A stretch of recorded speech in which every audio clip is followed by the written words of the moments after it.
What up, YouTube? We back with another video. We got this Porsche Macan right here behind me. We're gonna do engine mounts and transmission mounts. So y'all go ahead, stay tuned. Let's knock this beast out. Got transmission, we got the upper torque mount, and then both side engine mounts.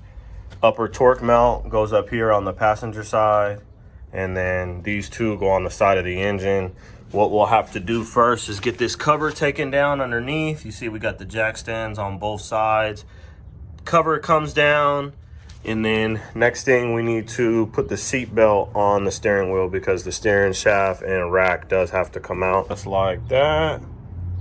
All right, so we got the plate down. What we need to do now is get the rack and pinion out right here. So we got bolt there, bolt on the other side. We got a few electrical connectors, and then we got the steering rack up here on the side. So we're gonna get that removed first. We gotta remove this X brace that's on here. Once we get the rack out, we'll remove the control arms. We gotta remove forward facing and rearward facing. You can see that one is shot over there. Same thing with this one. So it looks like the sway bar, just to make it easier to get this bolt out, drop those probably look like 13s or 12 millimeters on each side. Drop those down. This one's a little rusty. Let's go ahead, start getting stuff taken down, and I'll keep updating as we go. But the objective is to brace the engine up, get the subframe pulled down, and then the engine mounts, there's one there. And then on the other side, same place, there's another one there. And then we got the transmission mount back there. It's underneath that plastic plate. The wheels pulled off. This one too.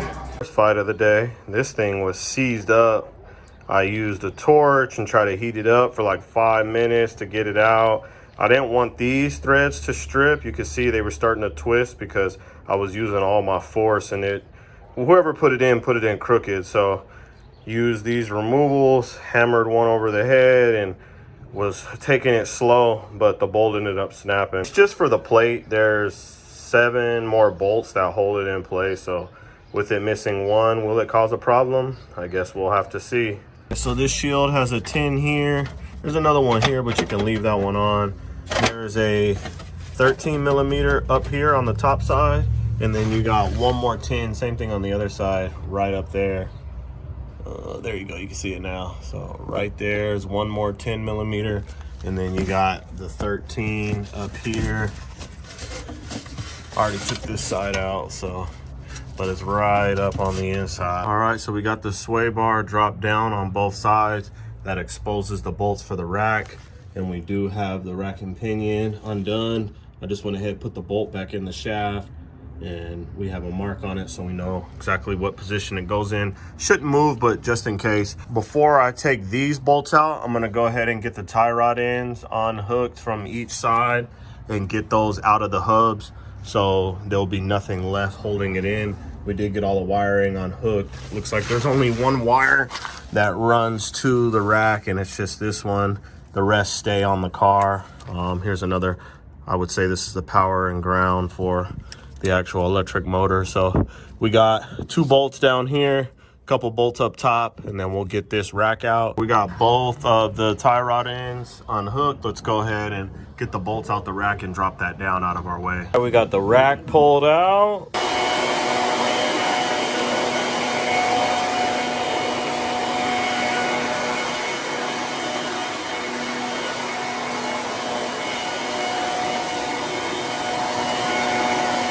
We got the control arms loose from the shock and from the subframe. We went ahead, took out the bottom bolts that go through the motor mounts here on the subframe. There's one, if it focuses, 1, 2. And we got both sides completely loose.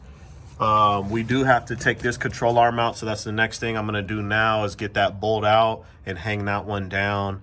And that will be, the shock and the axle will be supporting the rest of it. And then we'll get the engine supported and drop the subframe down, get it out of our way, get the mount swapped out, and get everything pieced back together. This was broken on this side, so I was able to just slip it out because the pieces broken off where it goes into, and this is pretty bent, pretty bad. You can see it right there. So this one wasn't even in place. The other one, I had to remove it. It was a 13 on the inner side. I just used a ratchet wrench to get it loose because that's the only thing that'll fit between the subframe and this nut right here. And then this one was a Torx 30 that just went through here. Once you took both loose, it just slipped out.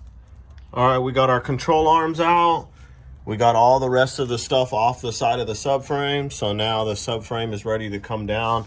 We got 2 bolts in the back, 2 bolts on that side, and then we got 1 bolt in the front right here. And then I already have one of the other ones out. We'll go ahead and get the engine supported up, and then we'll put something underneath the subframe and go ahead and get that dropped down.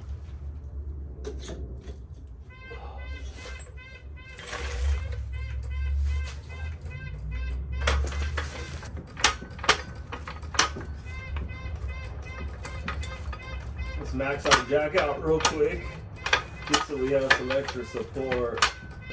Mango man out here. If I had some money, I'd be up over there, but gotta save. This first one out.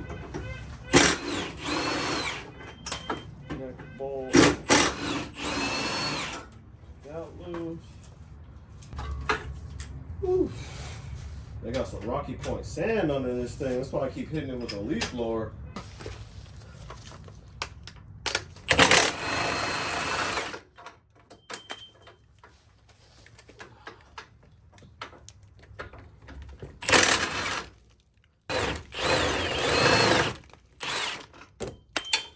Alright, move our bolts out the way.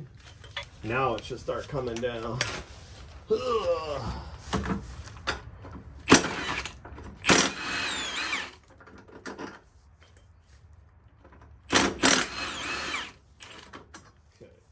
Definitely loose. Should be pretty light though. It's all aluminum and there's not much tied to it. So let's see if I can get it down without struggling too much.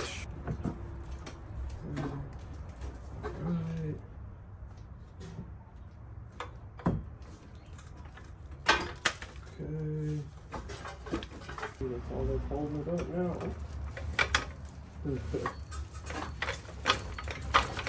Come on.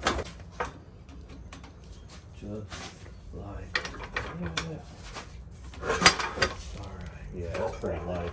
Look at this jack out of the way.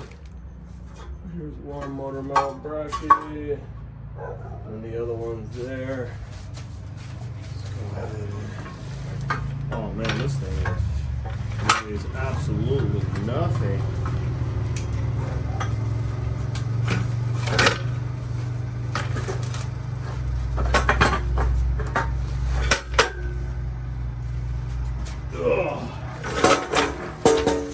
Got the subframe out. This thing super light, weighs nothing. All right, we can see the engine mount here, and you can see where the bolt goes right there, like directly in the way. And then we got this side over here to get off. So let's go ahead and get those removed, and then we'll get the new ones on. They are size specific. If you try to put the other one over here, the bottom doesn't line up. So this is for this side, that one over there is for that side. This mount out, I ended up having to use a 1/4 inch with a 14, but we were able to get it out. You see the bolt just goes through the center. We got the new mount here. Let's go ahead and get that other side removed, and then we'll start putting it back together. All right, we got passenger side mount. Shot! We got the new mounts though. We're gonna go ahead and get them put in. They bolt in like this. This hides the front of the bolt and then locks it down after, keeps any contamination from getting in there. I mean, stuff can slip to the side, but whatever. The passenger side mount on and torque down. Let's jump over to the driver's side. Driver's side mount is in place. Got this locked down on the little tab here. Got the bolt torqued down to spec, so we'll go ahead now start putting it back together. Fun fact, those can stay on, so don't waste your time taking off the side bolts. because you can bolt them up and then all 3 bolt holes line up for the bolts that go through the bottom and connect to the mount on the lower side. That's all that holds it to the subframe. So I'm going to get under the car, go ahead, body this thing up into place, get a couple of the bolts put in, get it all lined up, and then we'll go ahead, tighten it down, and just reverse osmosis. All right, let's get this subframe bodied up. I'm going to lay my bolts out. I don't know how well you guys can see me under here, but should be good enough. Get all my bolts laid out. And just to let you know, all the bolts are the same size, so that's a good thing. But I got it already snuck under here. I'm gonna go ahead, it's pretty light, so I should be able to just lift it by hand. Just gotta get it past some of the piping in the front over here. Oh, it needs to come my way, that's why. All right.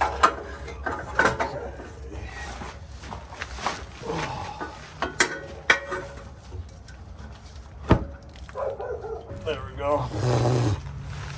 Oh, it's a little bit of a fight, but we got it.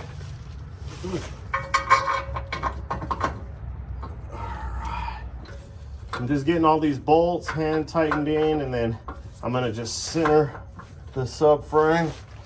Make sure it's not caught up on nothing and it's aligned with everything else properly. All right, we got all the motor mount bolts in and torqued down to spec. I put a little blue Loctite on all of the tips just since we were reusing the bolts. The new mounts didn't come with bolts and the customer brought all the parts. So we went ahead and got that torqued down. Our next step is gonna be getting the control arms connected back to the strut bracket and back to the subframe. And then we'll get the rack and pinion in place, get the steering hooked back up, and then the sway bar will be last.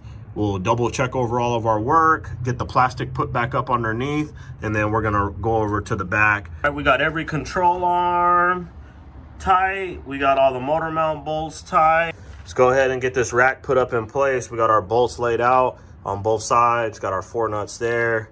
And then we got the nuts on the back side, the square nuts on each side. So we'll go ahead, fish this up in place, get all the bolts torqued down, and then we'll throw the sway bar in next. We got the rack all bolted up. We got all the connectors and all the locking tabs locked in place. We got both ends torqued down. So we'll go ahead now, get our shields on both sides. Everything all nice and tight under here, squared away. We're getting that bracket off for the transmission. We got 1, 2, 3, and 4. And then there's some more bolts or nuts on this side. Look like 2 13s or 3 13s actually. So let's go ahead and get that off. And then we will swap the mount out and put it all back together. 3 nuts out of the way. That exposed the mount here. Looks like it has 6 bolts. There's a nut on the top side that you can't actually reach. So let's go ahead and get those 6 bolts out. We'll swap it over and get it all put back together. There's 1 13 on the top side. Let's go ahead and get that out, swap the mount out, and we'll go ahead and put it back up there. It swapped over. I'm gonna go ahead, put a little blue Loctite on all these bolts and nuts. That way nothing vibrates loose over time and it stays locked in place. All the bolts back in. We'll get the other plate put back up. I'm just gonna once over all my work, you know, little stuff like this. I wanna make sure we put all the clips and everything back in place. So I'm gonna once over everything, make sure everything's tight. All right, we got the X brace on. Let's go ahead, put the plastic cover on, and we will be done down here. We got 1 more mount. You can see the new mount there, new mount on the other side. Got the upper mount removed. This one was shot too. You see the bushing was out of there, so we got that removed. Let's go ahead and get the new one put on. The top mount changed out. All the bolts are torqued down. I didn't get the wheels on both sides.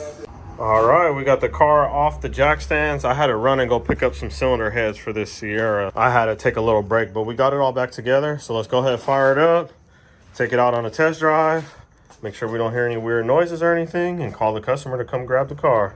All right, we're on a test drive. That'll wrap it up for this video. When you would just barely press on the gas, there was so much vibration in this thing, and it's nice and solid. It feels real smooth, drives perfectly straight, no weird noises or anything going on. So I would say this one's good to go. I appreciate you guys watching. Another video, another car back on the road, ready to go back to the customers. Like, comment, subscribe for more content to come on these.